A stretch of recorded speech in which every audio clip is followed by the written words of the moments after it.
Hello friends, तो आज આપણે વધેલી રોટલીની ચટપટી ક્રિસ્પી રોટલી બનાવી દઈશું। તો તમે વધેલી રોટલી આ રીતનો એકદમ ટેસ્ટી અને ક્રિસ્પી નાસ્તો બનાવી શકો છો। તો આપણે સ્પેશિયલ મસાલા સાથે બનાવીશું। 4 રોટલી છે, એને કટ કરી લઈશું। તો આ રીતે એક રોટલી લઈ લીધી છે, એને તમે કોઈ પણ શેપ આપી શકો છો। તમે નાચોસનો શેપ પણ આપી શકો છો એ રોટલીને। તો આપણે ચોરસ ટુકડામાં કટ કરીએ છીએ રોટલીને। તો તમે આ રીતની લાંબી સ્લાઇસ પણ રાખી શકો છો। તો આપણે ચોરસ શેપ આપી દઈશું એમાંથી। તો 2 થી 3 પીસ પાડી લેવાના છે આ રીતના, જોઈ શકો છો સરસ એવા।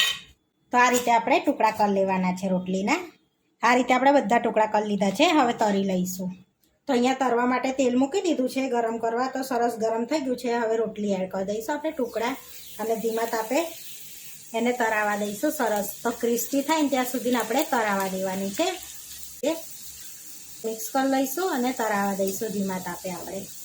સરસ રોટલી તરાઈ ગઈ છે। તો હવે તેલની તારી અને આપણે બાઉલમાં લઈ લઈશું ને। તો જોઈ શકો છો સરસ એવો અવાજ આવે છે। તો આ રીતનો થોડોક લાલ કલર થવા દેવાનો। આ રીતે બીજી પણ તરી લઈશું આપણે।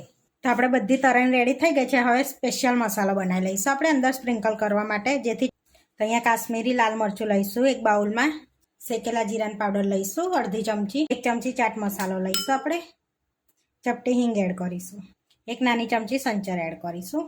હવે અડધી ચમચી આપણે પાણીપુરીનો મસાલો એડ કરીશું, જેથી ટેસ્ટ સરસ આવશે। હવે બધું સરસ મિક્સ કરી લઈશું આપણે। હવે આપણે મસાલો બધો મિક્સ કરી દીધો છે, તો બધો એડ કરી દઈશું એન પર, એટલે સરસ ચટપટો સ્વાદ આવશે। હવે બધું એડ કરી મિક્સ કરી લઈશું આ રીતે આપણે।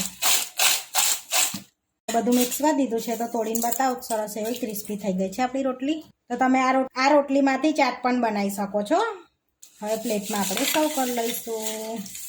તો આ ચિપ્સ તમે ટોમેટા કેચઅપ જોડે પણ ખાઈ શકો છો, અને એમને બી બાળકને લંચ બોક્સમાં પણ આપી શકાય છે આ રીતે તરીને। તો એકવાર ચોક્કસથી ટ્રાય કરજો।